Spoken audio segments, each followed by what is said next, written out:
session. Let's go to roll call. Ms. Romero? Here. Mr. Cunningham? Here. Mr. Durham? Here. Mrs. Scott? Here. Mr. Fimbres? Here. Mr. Kozaczyk? He's absent, excused. Mayor Rothschild? Here. Item 2. Invocation and Pledge of Allegiance. The invocation will be given by Reverend Owen Chandler from Saguaro Christian Church. After the invocation, I ask that you remain standing for the Pledge of Allegiance.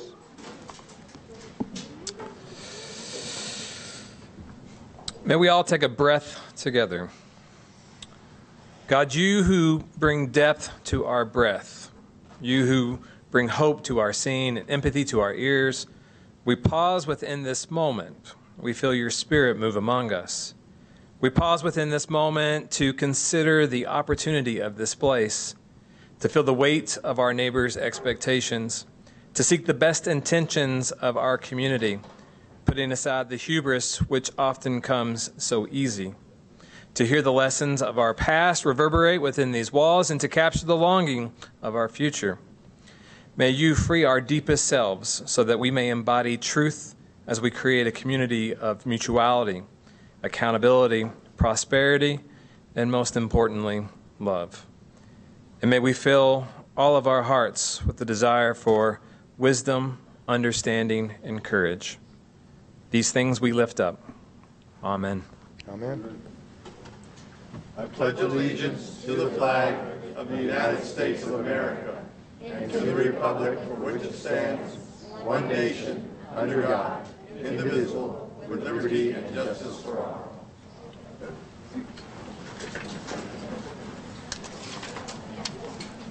All right. Vice Mayor Fimbres would like to present certificates to the winners of the 2019 Ward 5 Safety Calendar Contest. Vice Mayor to come down to the podium. Mayor, City Manager.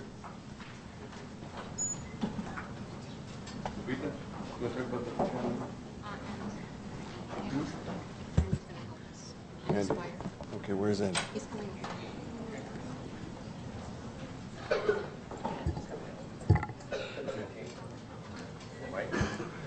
Good evening, and thank you all for being here. This is our 6th annual calendar recognition event where we have young people present artwork to our city on, and we select them. There's a committee that selects them, and they're picked and they're put in our safety as a safety calendar. Each month has a special safety message, and I'm very proud to say we have 14 great honorees with the mayor and from schools in our area. And Lupita, with my help coordinate this, she deserves a round of applause for her work. Mark Kerr, also. So at this time, we're going to bring up the students. They're going to receive their copies of the calendar. We also have a medallion and a certificate from them, and a certificate, gift certificate from Walmart that's going to help them. So our city manager will also be participating with this also. So at this time, you're going to read the names, but read who this helps sponsor. Okay. Our first winner, Andres Carrillo. And he's from Gallego Intermediate. When you come up, stay up here, because then we're going to get a group picture with everybody. Andres, congratulations. Thank you. Here's the mayor. Give him put the medallion on. There's the mayor. Do I go to the next one? All right. Do I move on? And then stay up here, Andres. Do I move on? Yeah. No, yeah, go ahead. All right, stay right there, Andres. Ivana Zuniga. Where's Ivana? All right. Amita, congratulations. Thank you.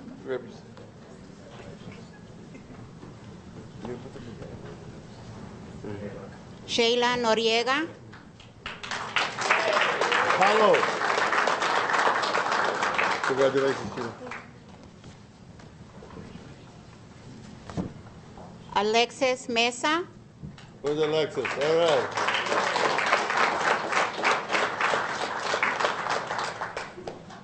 Congratulations, Alexis. She's here? Yeah. Okay. Cameron Boland.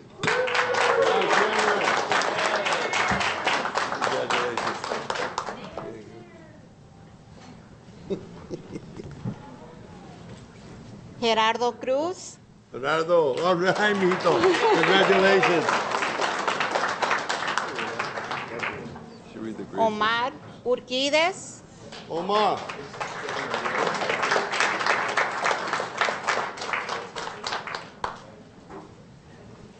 This is great stuff. Omar, congratulations, mijito. Congratulations. Michelle Caballero,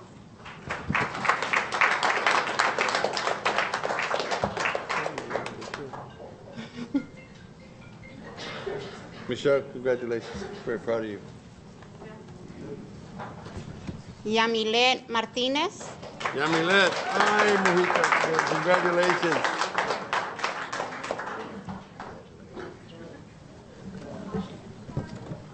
Noelia Talamante, Congratulations. Very proud of you. Mia Murillo, Good Mia. All right.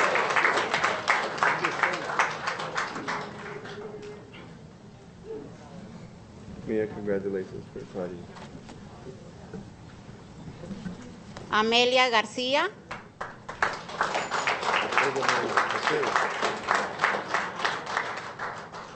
Fourth grade.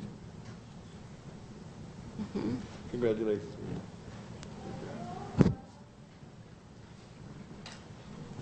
Mariah Verdugo, Mariah. Hi, mijita. Congratulations. Beautiful. And last one. and Remy Muava. Remy. All right.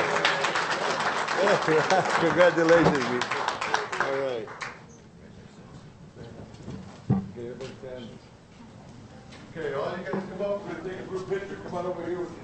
Right up here. Everybody move right up here. Right in front of the podium. Come on. Right then. Mr. Mayor, really pizza. Paul wanted to give the kids the candy. Here you go. Sir, these are for you, buddy. You want to set those on top? There you go, man. Those are for you to share with everybody. There you go. We were? Yes, we were. Andy. Picture.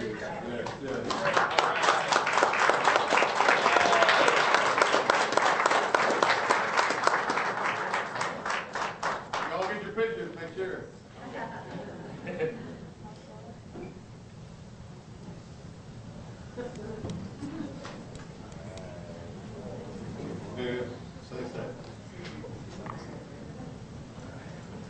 All right.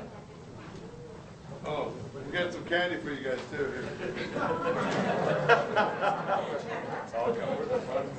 They're like, what?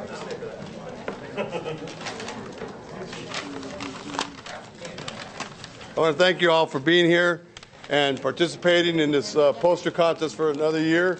And I want to thank our sponsors, which is Tucson Electric Power, Tucson Police Chief Chris Magnus, Tucson Fire Chief Joe Galato, the City of Tucson City Manager Michael Ortega, and Mayor Jonathan Rothschild, and Pima County Sheriff Mark Napier. And I want to thank Walmart, Rick Velasco, for the gift cards. So we hopefully you can participate next year también. All right, thank you. All right, gracias.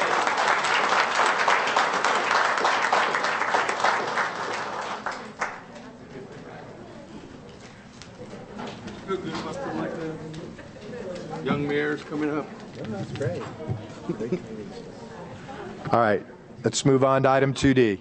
Appointments to boards, committees, and commissions. Report from City Manager. City Manager's communication number 28, dated January 23, is received and made part of the record.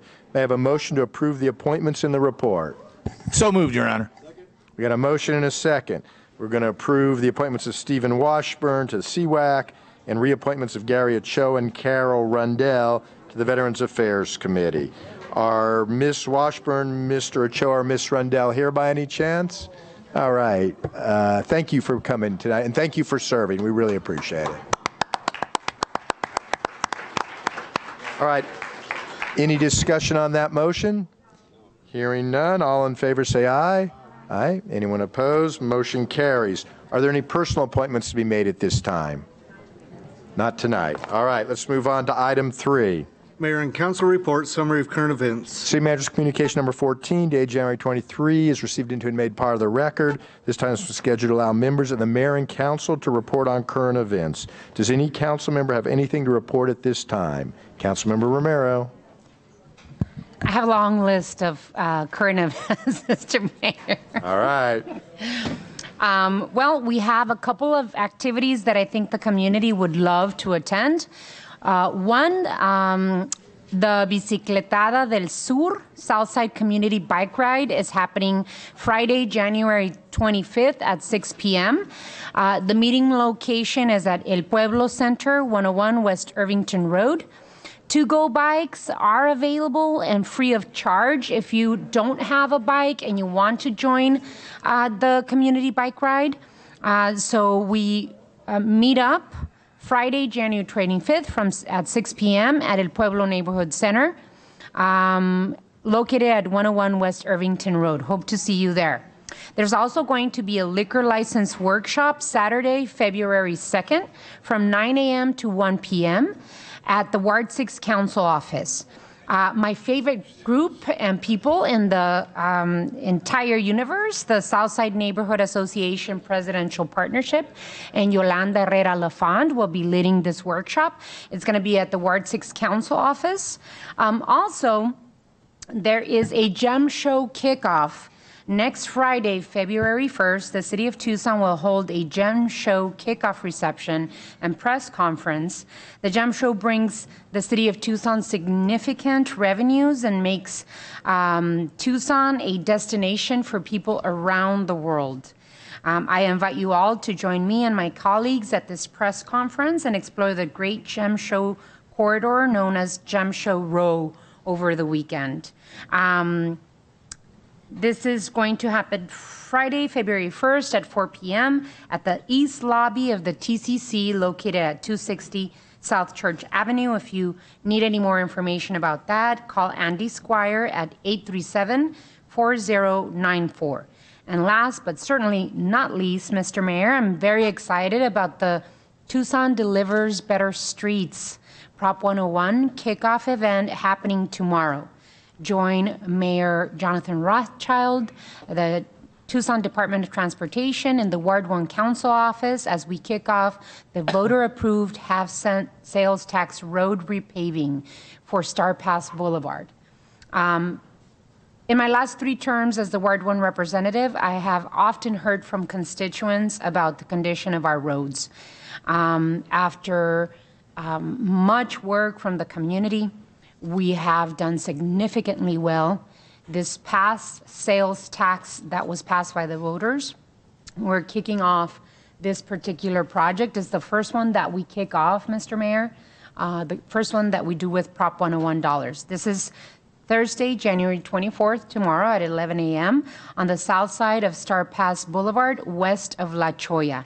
Look for the event tent, and if you need any more information, call Michael Graham at 837-6686.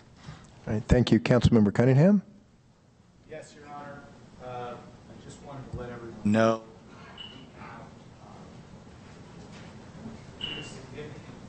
I just want to let everyone know that we have a significant number of federal workers in Tucson. Quite a few of them are furloughed and have not received a paycheck in almost 2 weeks. Excuse me, almost a month. Even worse, we have some of them who are actually having to go to work and not receiving a paycheck. 2 things, twofold. One, you can call the airport and they can get you connected to the right people, and you can buy a shift of employees' lunch. You can donate money. There's several different ways to do it on Congressman Grijalva's website. My cousin actually inspired me on this. He bought pizza for one of the shifts. They have 160 people at TSA who haven't taken a paycheck in a month. The PIMA Area Labor Federation is hosting an event this week, and they're collecting all kinds of things for these federal employees. And I just had my notes on it, and they have disappeared. So, yeah. So anyway, that was my announcement, but I had all the details with the phone numbers. Oh. If you find them, Yeah. signal me. Councilmember Durham? Oh, I got him. You signaled me. PIMA is distributing food for all federal employees at their office at 877 South Alvernon Way. That's just north of 22nd. Food will be distributed from 11 a.m. to 2 p.m. on Friday. For more information, contact the PIMA Area Labor Federation, 347-3336. There you go. Thanks, Bob. Councilmember Durham? Next Wednesday, January 30th, we'll be hosting our New Year's open house at the Ward 3 office at 1510 East Grant from 5:30 to 7. It'll be a great chance to meet your neighbors, as well as me and my staff, and representatives from the city manager's office and the Tucson Police Department. Hope to see you there. Great. Councilmember Fimbres? Thank you, Mr. Mayor. It's my pleasure to be attending. It is my pleasure to be attending the 29th Annual Pueblo Gardens Neighborhood Association Martin Luther King Breakfast on Sunday, January 19th. The Pueblo Gardens Neighborhood Association is the only neighborhood association in Tucson that has held an annual breakfast to honor the work and legacy of Dr. Martin Luther King. I wanted to thank James Christopher and the Martin Luther King Prayer Breakfast Committee for giving me the opportunity to speak at the Pueblo Gardens Martin Luther King Breakfast and to give an update on what has been happening in Ward 5. With Geico El Rio Health Center, Chamberlain being constructed with more than 5,000 jobs created. Congressman Raul Grijalva, Supervisor Ramon Valadez, Supervisor Richard Elias, and our mayor, Tucson Jonathan Rosales, spoke to the more than 200 people present, along with Senator Andrea De Alessandro. Congratulations to James Christopher and the Martin Luther King Prayer Breakfast on another successful breakfast. On Monday, January 21st, I had the privilege of attending the 34th Annual Martin Luther King Jr. Day March in Tucson, which began at MLK Way, Junior Way in the Bridges in Ward 5 and went to Reed Park for the MLK Day celebration. I want to thank everyone who came out to march for the work and legacy of Dr. King. It was great to see so many young people marching in Tucson. Congressman Raul Grijalva, Congresswoman Ann Kirkpatrick, Pima County Supervisor Richard Elias were also present and spoke to the marchers. As Vice Mayor, I had the privilege of speaking and reading the Mayor's proclamation on Martin Luther King Jr. Day. Again, I want to thank all the winners of the 2019 City of Tucson Ward 5 Safety Calendar who were in the audience today. This calendar wouldn't be possible without the support of our sponsors, Tucson Electric Power, Tucson Police Chief Chris Magnus, Tucson Fire Chief Joe Gallardo, the City of Tucson City Manager Mike Ortega and Jonathan Rothschild, the Pima County Sheriff Mark Napier, and Rick Velasco from Walmart. And I also want to thank Arizona Bilingual for the design, layout, and printing of the calendars. I also want to thank my Ward 5 staff, Lupita Robles, Mark Kerr, and Mary Kuchar for their work on this year's calendar. Thank you. All right, thank you. Item 4. City Manager's Report, Summary of Current Events. City Manager's Communication Number 15, dated January 23, is received and made part of the record. This time has been scheduled to allow the City Manager to report on current events. Mr. Manager? Mr. Mayor, I wanted to report to the council. I did make contact with Union Pacific. It was an issue brought up by Vice Mayor Fimbres at the study session. I think we have a path forward, at least for this year, so I'll be working with them. I know that the representatives will be here next week to meet with, I believe, Mr. Stewart, Mr. Bob Stewart. They're going to try to work something out. So we'll keep you apprised if that should change. The other thing, I wanted to remind you, we do have I know you guys love the budget, so we're going to be starting that discussion come Monday. We have changed the start time. We've made it a little later. It's at 3:30 in the afternoon. So the expectation is we'll start the discussion about the budget. We will probably have a standing item at each of the study sessions going forward until it's adopted into April, or at least presented formally into April. So with that, Mr. Mayor, I appreciate it, and we'll be available the rest of the week to answer any questions as we prepare for that retreat. Yeah, thank you. Item 5.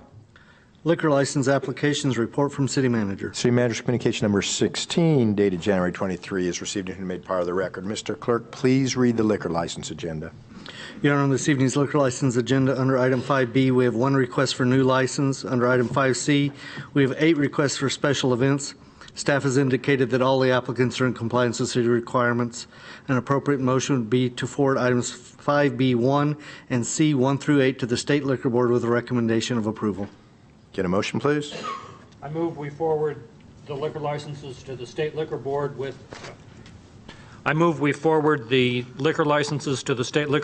a recommendation of approval. Second. Got a motion and a second. Any further discussion on that matter? Hearing none. All those in favor say aye. Aye. Anyone opposed? That motion carries. Let's go to item 6. Call to the audience. At this time, any member of the public is allowed to address the mayor and council on any issue. Please make sure you've read the information on the back of the speaker's card before making your presentation. Speakers are limited to 3-minute presentations. Call the audience is scheduled to last for 30 minutes. Pursuant to Arizona open meeting law, individual council members may ask the city manager to review a matter, ask the matter to be placed on a future agenda, or respond to criticism made by speakers. However, the mayor and council may not discuss or take legal action on matters raised during call of the audience. We have 4 cards, so we shouldn't have any difficulty at all getting through to everybody. We'll start with Mary Kelso.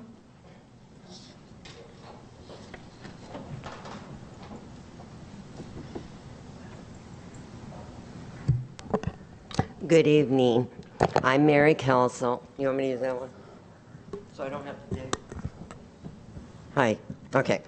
I'm Mary Kelso.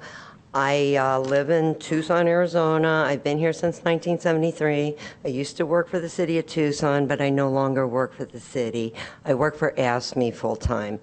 I came to you today to say thank you to all of you for giving our blue-collar workers and all city employees the $1,500 one-time disbursement. That really meant a lot to our folks. You know, they're struggling out there just like everybody else. And Mr. Cunningham, thank you so much for bringing up about our federal workers not getting a paycheck. PALF is doing a wonderful thing. Everybody in the city is trying to help these guys, and that's important. And it keeps everybody together. So I just want to thank all of you for everything you're done. And I would just like you to think in the future for our blue-collar workers that they're putting a lot out there and they're raising their families, and just think about that.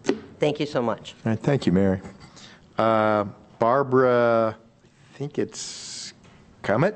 That's close enough. Well, no, let me know for next time. All right, if you could take the tall one, you'd be... This one? Yeah. Thank you. Thank you. I'm here to continue talking about dog bites in the city of Tucson. And I want to leave with you a copy of the memorandum that was sent to the county to assure us that all these wonderful things are being done. And I'm going to hand that to you. This document that I just gave you was prepared by our shelter director following 2 PAC damaging interviews by KVOA4 investigators responding to citizen complaints that PAC is not protecting the public from aggressive dogs. Damage control strategies were rapidly implemented in our county by our county leadership by blocking any more interviews from KVO4 Mr. Salzwedel, and also by putting their spokesman in the middle to support everything that has come out of PAC, and to hire a full-time communication person who actually ran interference to obstruct a 3rd interview. In order for you to, for this document to bring you any reassurance, you need to share certain beliefs with the author. You must believe that PAC is an open admission shelter, no more. New definition. You must believe that the data within the graphs are appropriate facts. You must believe that legally reportable bites are the only significant bites for analysis. You must believe that an increase of 400 bites for years 2016 and 2017 are insignificant. You must believe that dogs at risk for euthanasia are properly evaluated and processed through a proven protocol. And you must believe that the staff and volunteers are qualified and accountable to engage in decision-making when it comes to life and death actions. But you would better understand the absence of value if you know that bites on animals are just as significant as bites on people. If you know that there exists a carefully developed 6-level official objective criteria for assessing all bites. At the 5th and 6th level, a dog can mutilate an animal or a human being, and they are considered never to be safe around people. At level 4, the prognosis still remains poor. You must also know that PAC is currently managed by a no-kill cult activist, markedly limited in shelter leadership experience and animal welfare credentials. This same activist promotes the practice of where dogs that take long-term rehabilitation are placed in the community with rescue partners, as PAC cannot accommodate them. Our PAC director said some people want to help them, so we give them a chance. And my last question is for you, do you know where these unregulated rescues are located in your wards? Because the West is a little heavily loaded. That's all, thank you. All right, thank you, ma'am. Robert Royce?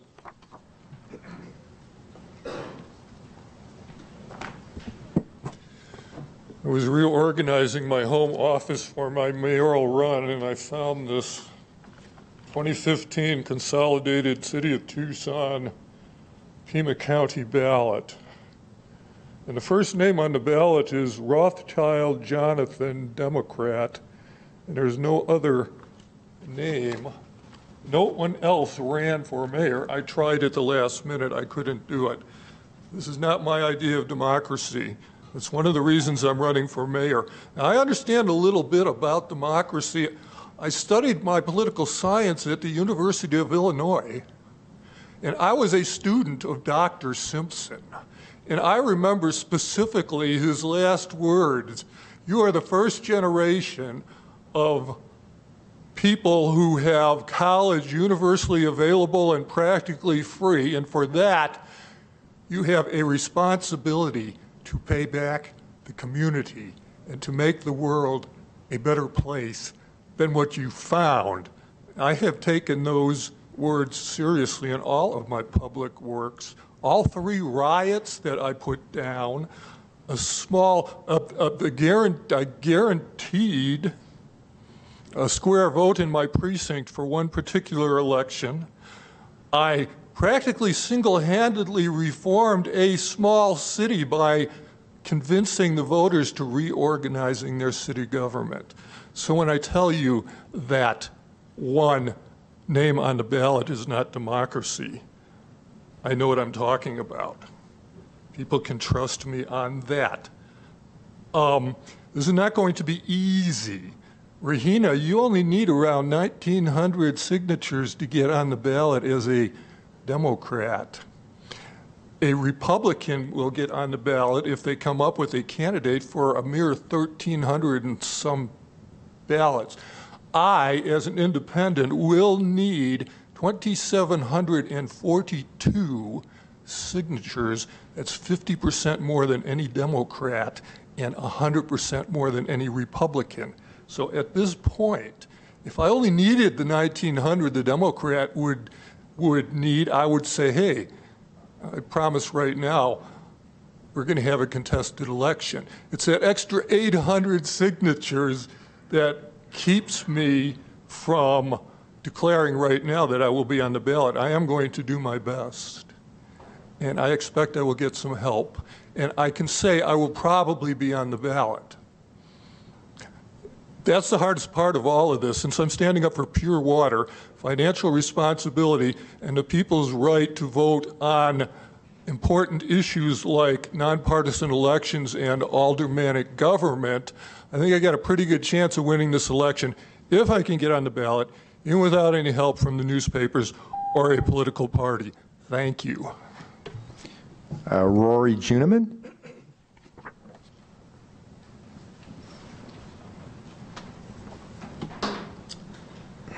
Thank you, Honorable Mayor and Council. Rory Juneman, 60 East Collier, Prima Rosa. I'm not representing clients tonight. I did want to share a few brief thoughts about the IID extension that's going to be before you in a little bit. As you know, there's been months of work that have gone into this, the stakeholder outreach for the IID extension from a lot of diverse stakeholders. And I think almost all of the stakeholders agree that the IID is working, it should be extended. We also agree, many of us agree, that there's some parts of the IID that need to be tweaked and improved. Setting another sunset date is a good way to make sure that those improvements are made. My concern with the recommendation that's for you tonight, which is to only extend the sunset date until April, is that it's just not enough time. It's not enough time for staff to get really anything substantive done. And I think more importantly, it kind of puts the IID in a state of limbo until April. And it gives out what I think is probably the incorrect impression that to the development community that the IID has an uncertain future, which I think, judging from the last meeting, I think you all agreed that the IID has worked and it should be extended. So I'd encourage you to extend the IID out to at least 3 years, maybe 5 years, to send the message that the city supports development within the IID. At the same time, task staff with conducting a thorough study of some of the issues that you identified at the last meeting, including open space and how to treat student housing within the IID. These are important issues, but they're also complex issues, and they deserve time to be really thoroughly studied.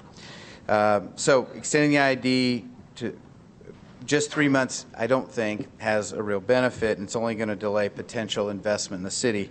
And so I'd encourage you to set a longer sunset date for the IID. Thank you. All right, thanks, Rory. All right, let's move on to item 7.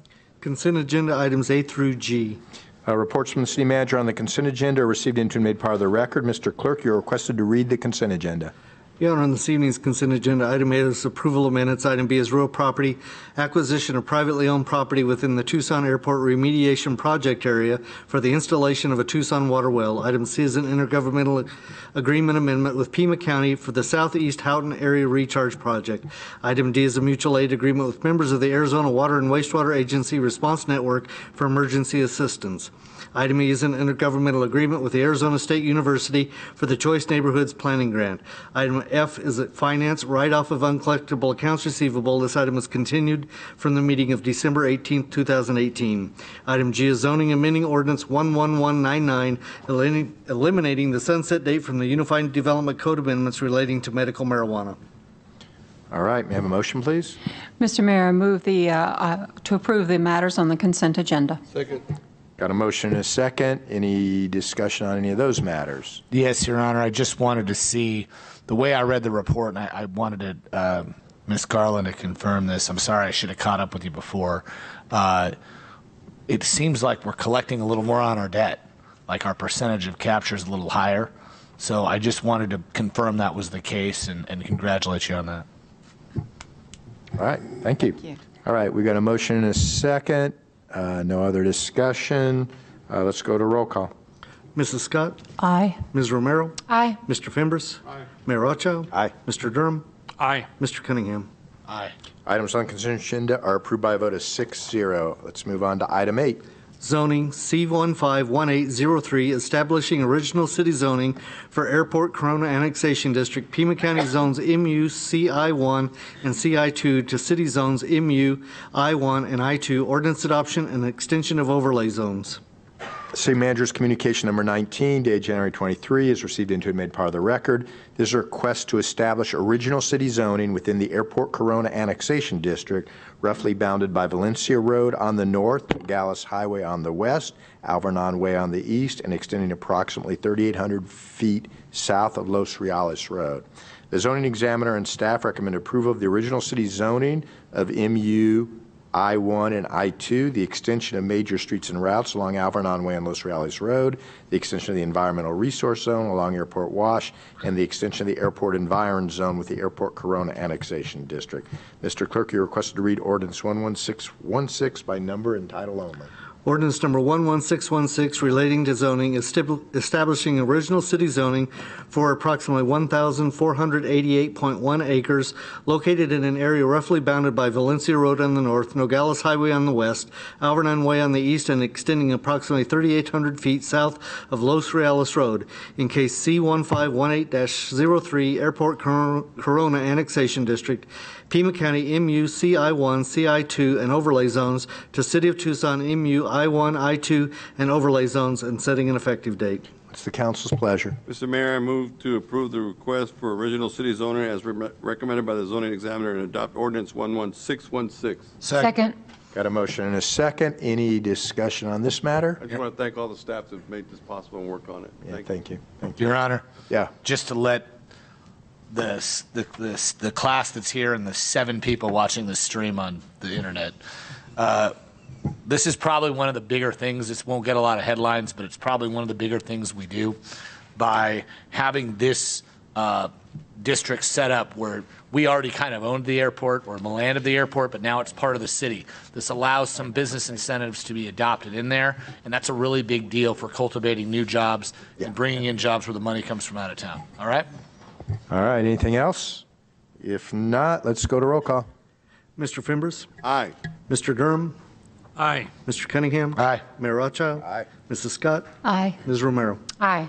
Ordinance 11616 passes by a vote of 6-0. Item 9. Zoning C91818, Prince of Tucson RV Park, North Freeway, 03 and C2 to MH2, City Manager's Report. City Manager's Communication number 20, dated January 23, is received into and made part of the record. This is a request to rezone approximately 1.416 acres from 03 and C2 to MH2 zoning. The rezoning site is located on the west side of I-10, approximately 900 feet south of Prince Road. Staff recommends authorization of MH2 zoning subject to certain conditions. The zoning examiner recommends approval of MH2 zoning. Is there an applicant or representative present? State your name and your relationship to the owner of the property. Yes, the name is Mike Marks, MGM Consulting. I'm representing the owners of the property, and I want to add that we find all the rezoning conditions acceptable. Okay, thank you. What's the council's pleasure? Councilmember Durham? I move we authorize the request for rezoning as recommended by the zoning examiner. Second. Got a motion and a second. Any other discussion on this matter? Hearing none, all those in favor say aye. Aye. Anyone opposed? That motion carries. Thank you, Mr. Marks. Item 10. Zoning SE1867 BioLife Plasma Facility, East Golf Links Road, C1 Zone, Special Exception Land Use, City Manager's Report, Direct Ordinance Adoption, Report from City Manager, Report from Zoning Examiner, Ordinance number 11618. City Manager's Communication number 27, dated January 23, is received and made part of the record. This is a special exception land use request for property located on the north side of East Golf Links Road, approximately 400 feet east of Pantano Road in the C1 zone. The zoning examiner and staff recommend approval of the request subject to certain conditions. Is the applicant or representative present? State your name and your relationship to the owner or the property.